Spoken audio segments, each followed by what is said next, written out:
Medical with Dr. Umair. Today the topic that I am going to discuss with you is about the brachial plexus.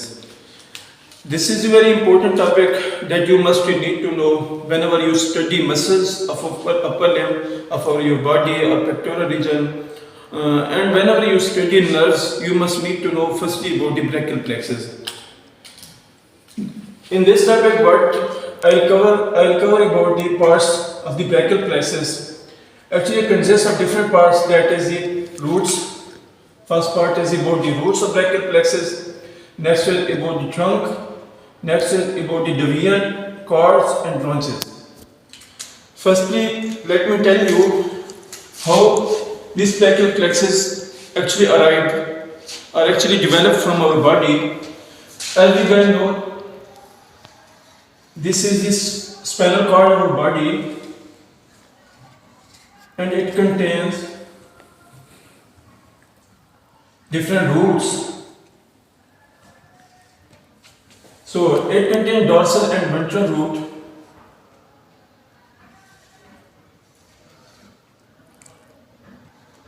Dorsal and ventral root.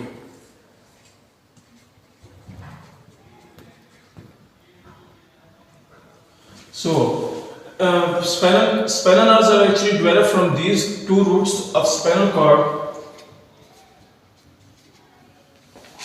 So it developed into two crests. These are two rami, actually dorsal rami and ventral rami. So our brachial plexus is actually developed from these ventral rami. That is the important point that you must write down in your copy. Our brachial plexus is actually developed from this ventral rami, and it consists of it is present in our cervical vertebra from C5 to C7. Actually, our cervical vertebra consists of like 7 vertebrae. These are C1, C2, C3, C4, C5, C6, C7. But in the cervical vertebra, there are these spinal nerves that are present. These are actually 8 nerves. So these nerves actually develop from our C5, C6, C7, and also there is another nerve that we name them as C8. These are actually spinal nerves that are present in our cervical vertebra, and there is also another spinal nerve that is including in our brachial plexus. It is present on our T1 vertebra, that is the thoracic region of our vertebra. So this is how our vertebrae contain brachial plexus C5, C6, C7, C8 and T1. So now I will tell you, I'll explain you about this brachial plexus. So now the topic that first point that I am going to cover is about the roots. As I already discussed, there is C5 vertebra, C6. Actually, these are the nerves of brachial plexus. C7, C8, and T1. So these are the roots of our brachial plexus. What are these? These are the roots of our brachial plexus. That is the first point. So these roots actually combine together and form what? Trunk. Next point is trunk, that now I am going to cover. These roots combine together and form trunk. Actually, C5 and C6 combine together and form trunk. That is the upper trunk. Let me write it here. Trunk. So these two cervical vertebrae, brachial plexus nerves C5 and C6 combine together and form the trunk that is named as upper trunk, and then C7 go along and form the middle trunk. And next, what is C8 and T1 combine again together and form the last trunk or the lower trunk. So now that was all about the roots and trunk. The next point that I am going to cover is actually how this brachial plexus is divided. Let me write it here, the divisions of brachial plexus. So these three trunks actually divided separately into two divisions. First, this is the upper trunk. It divided to two divisions. First is, we name them as ventral, or we can also say that anterior. And the other trunk, and the other division is dorsal or posterior. So let me say that as this is the arm of our upper limb, so on the posterior side the division is named as the dorsal division or posterior division. On the anterior side or ventral side, the division is named as ventral or anterior division. So that was about the upper trunk division. Now the middle trunk again divided into same way as like the upper trunk. It again divided to ventral or anterior division and also into dorsal or posterior division. So the next trunk that is present on the lower side, that is covering C8 and T1, this again will divide into two divisions. These are also, let me write it with the blue one, these are also ventral or anterior division and also dorsal or posterior division. So that was all about the divisions of brachial plexus that I already covered. The next point is about the chords of brachial plexus. What is the chord and how these divisions are again changed into chords? There are three types of chords. First, lateral, medial and posterior type of chords. So firstly, these all three dorsal divisions of the trunk, that is upper, middle and lower trunk, combine together and form a chord.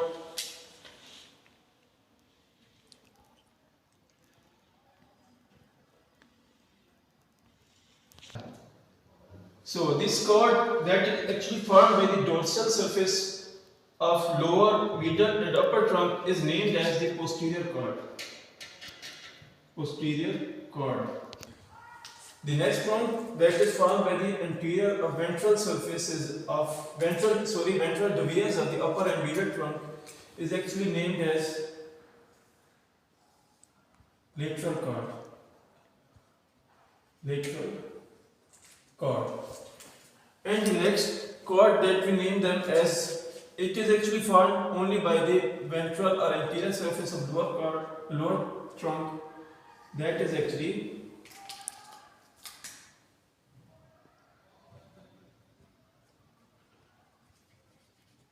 middle chord.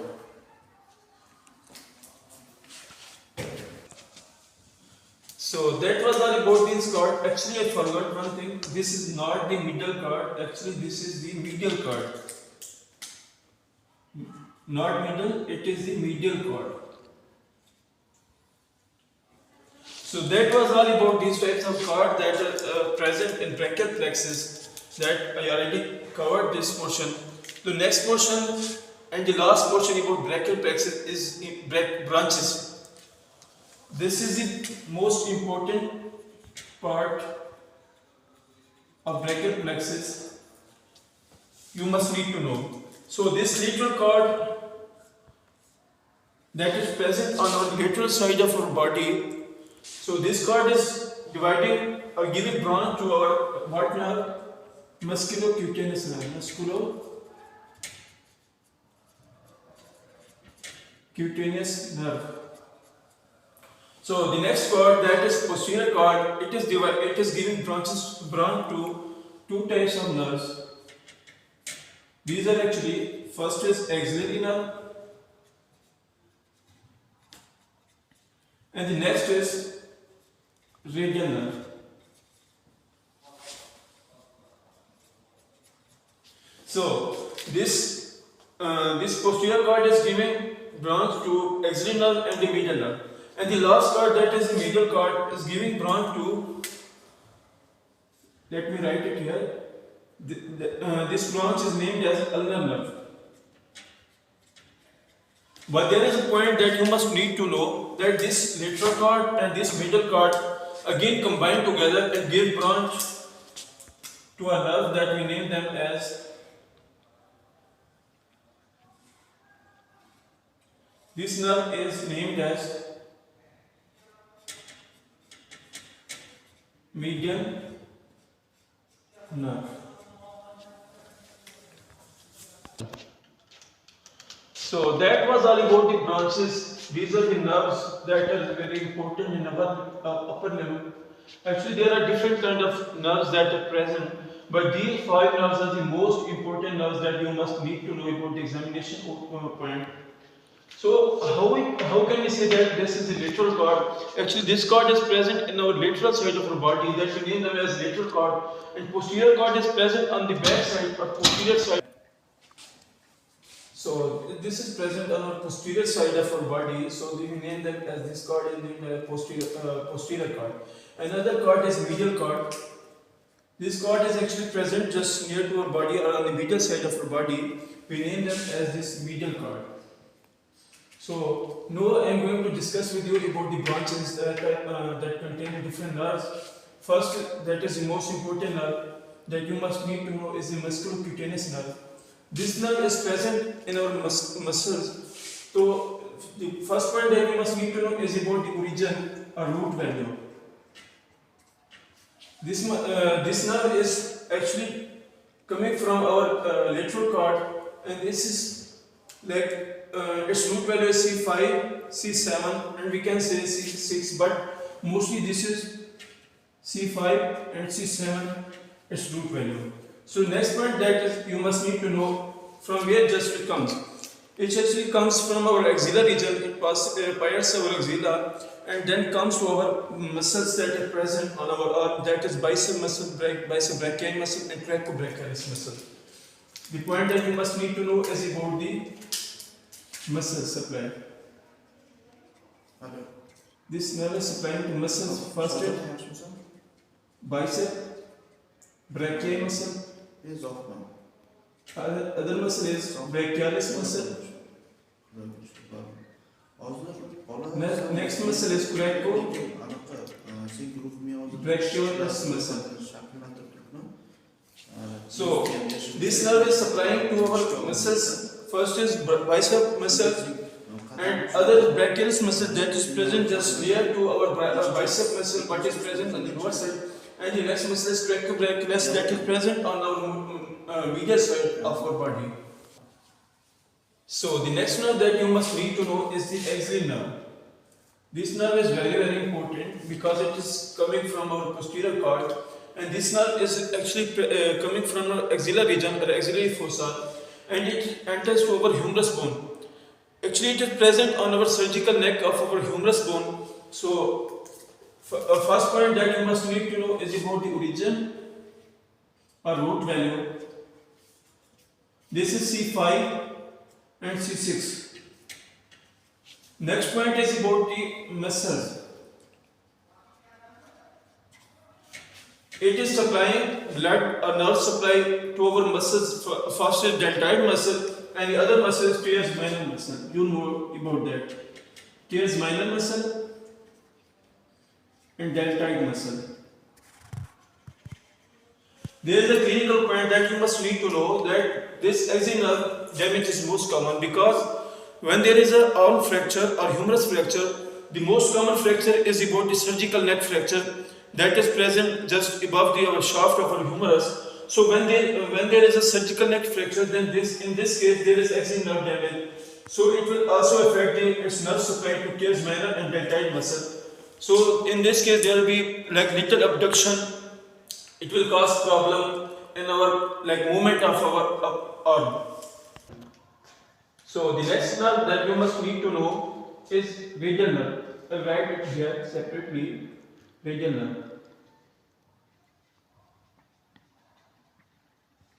This nerve is very important because it is coming from our brachial plexus and it is supplying to different muscles on the posterior side of our arm.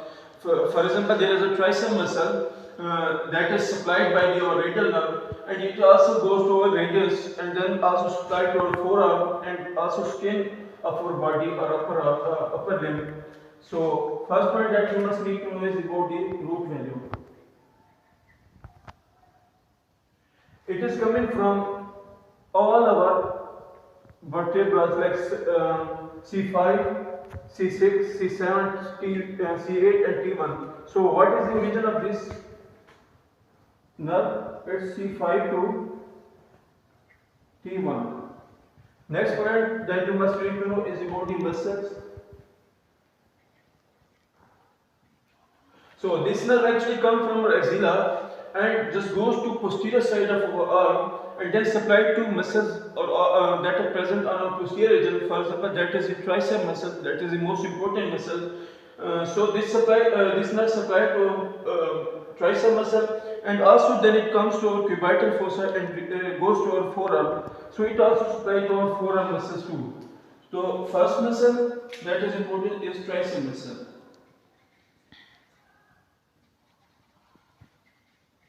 Other is about forearm muscles.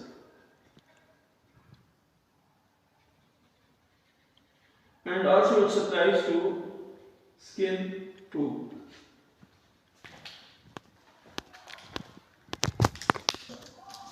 So the next nerve that you must need to know is about the median nerve. I write it here as median nerve.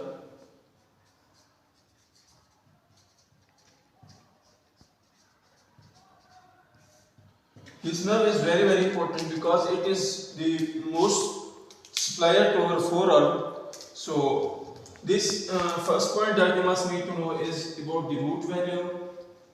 Its root value is also the same like C5 to T1.